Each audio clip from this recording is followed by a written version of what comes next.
नमस्कार, आदाब। मैं हूं मुश्ताक खान और आप देख रहे हैं पैगाम टीवी की। इस वक्त हम बात करेंगे बिहार इलेक्शन के रिजल्ट की। एनडीए के खेमे में जश्न का माहौल है। बीजेपी के दफ्तरों में गुलाल उड़ाए जा रहे हैं, जय श्री राम के नारे लगाए जा रहे हैं। दूसरी तरफ जो नीतीश कुमार की पार्टी है जेडीयू, वहाँ मिठाई खिलाई जा रही है, नीतीश कुमार के जय जयकार की जा रही है। और दूसरी तरफ महागठबंधन के खेमे में मायूसी छाई हुई है। आरजेडी, कांग्रेस और जो मल्लाहों की पार्टी थी वीआईपी, सब कोई भी नेता नज़र नहीं आ रहा है। सब जैसे गायब से हो गए। जाहिर सी बात है कि इतनी ख़राब रिजल्ट आने के बाद कौन दिखाई देगा। लैंडस्लाइड विक्ट्री हुई है बीजेपी और जेडीयू और चिराग पासवान की पार्टी की। और ये रिज़ल्ट जो 2020 में आया तो उससे भी ज़बरदस्त है। और इस रिज़ल्ट की सबसे बड़ी बात यह है कि नीतीश कुमार 2020 के बाद और ज़्यादा ताकतवर होकर उभरे हैं, जो बीजेपी के लिए एक अच्छी बात नहीं है, उनके गठबंधन के लिए अच्छी बात नहीं है। क्योंकि नीतीश कुमार की जो पलटी मारने की जो आदत है उसे सब वाकिफ़ है और बीजेपी तो उसकी भुक्तभोगी भी है। खैर, रिज़ल्ट हो गया है। टीवी चैनलों पर बीजेपी के गुणगान किए जा रहे हैं, मोदी जी के गुणगान किए जा रहे हैं, नीतीश कुमार से ज़्यादा मोदी जी के गुणगान किए जा रहे हैं। लेकिन ये जो रिज़ल्ट जो ऐसा आया, जो लोग आरजेडी के समर्थक हैं, जो कांग्रेस के चाहने वाले हैं, उन्हें समझ में नहीं आ रहा कि आखिर ऐसा क्या हो गया। राहुल गांधी और तेजस्वी यादव के चुनावी सभाओं में तो ज़बरदस्त भीड़ उमड़ रही थी।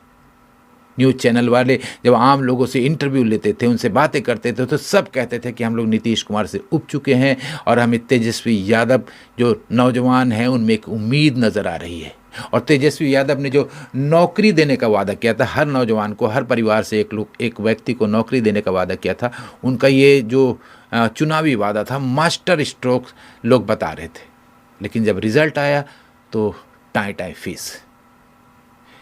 बीजेपी और जदयू फिर से सरकार बनाने जा रही है और महागठबंधन को मिला बाबा जी का ठुल्लू।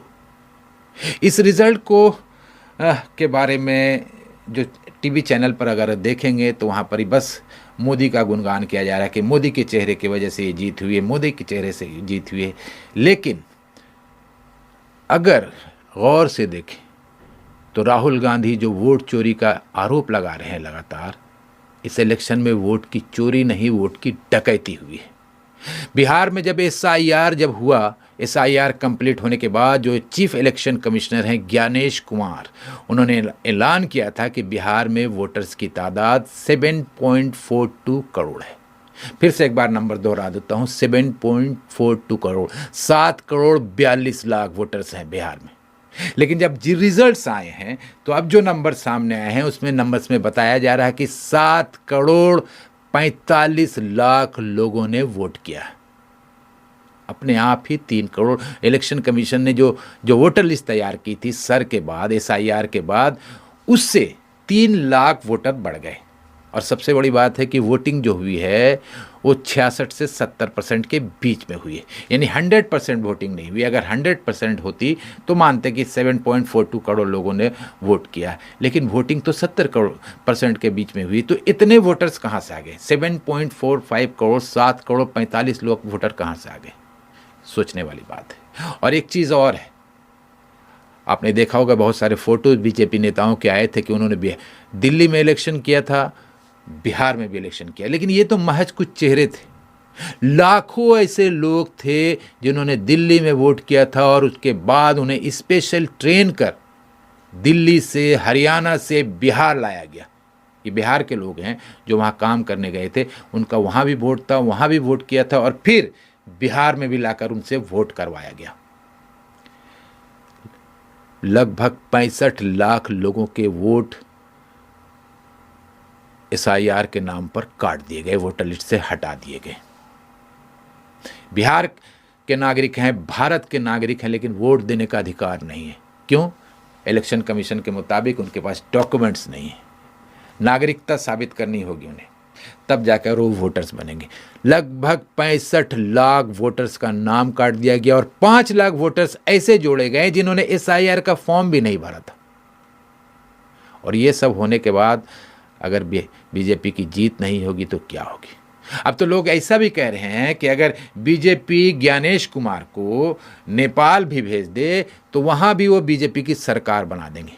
ये जीत बीजेपी की नहीं है, ये नीतीश कुमार की जीत नहीं है, ये मोदी जी की जीत नहीं है, ये जीत ज्ञानेश कुमार की है। उन्होंने बीजेपी के लिए ग्राउंड पहले से ही SIR के नाम पर तय कर दिया था। 65 लाख वोट पहले से काट दिए थे। लगभग 20 लाख लोगों को जोड़ा गया था। किन्हें जोड़ा गया था पता नहीं। 5 लाख तो ऐसे लोग थे जिनके बारे में कहा जा रहा कि SIR का फॉर्म तक नहीं भरा था। 65 लाख अपनी मर्जी से काटे गए। और आरोप है, ये इल्ज़ाम है कि जो 65 लाख लोग जिनके नाम काटे गए वो ज़्यादातर दलित थे, मुसलमान थे, पिछड़े तबके के लोग थे। यानी जो RJD लालू प्रसाद यादव की पार्टी और कांग्रेस के वोटर्स थे उनके नाम काटे गए। और 20 लाख लोग जो जोड़े गए हैं, आप समझ सकते हैं कि इनके नाम जोड़े गए होंगे। उनके बाद तो आज जो रिजल्ट आया है वो तो आना ही था। और 101 सीट पर बीजेपी लड़ी है। स्ट्राइक रेट देखिए, लगभग 96 सीट पर लीड है और उम्मीद है कि 96 सीट जीत भी जाएगी। ऐसा स्ट्राइक रेट आज तक दुनिया में किसी भी पार्टी क्या काम किया ऐसा बीजेपी ने कि 101 सीट पर इलेक्शन लड़ती है और 96 सीटों पर जीत मिलती है कोई? बिहार के लोग बताएंगे कि बीजेपी ने ऐसा कोई कारनामा किया है? बिहार के लोगों के लिए कारखाने लगाए हैं, रोजगार दिया है, बिहार को डेवलप किया है, तो 101 पर 96 सीट चली मान भी लेते हैं। काम कुछ नहीं। बिहार बदहाल है, लोग पलायन कर रहे हैं, रोजगार नहीं है, शिक्षा नहीं है, एग्ज़ाम्स के जो पेपर है वो लीक हो रहे हैं, लोगों को नौकरियां नहीं मिल रही, परेशान है। और 101 सीट में 96 सीट पर जीत मिलती है। अगर 101 में 102 सीट पर भी जीत मिल जाती तो आश्चर्य होने वाली बात नहीं थी, क्योंकि ज्ञानेश कुमार हैं तो मुमकिन है। आदाब।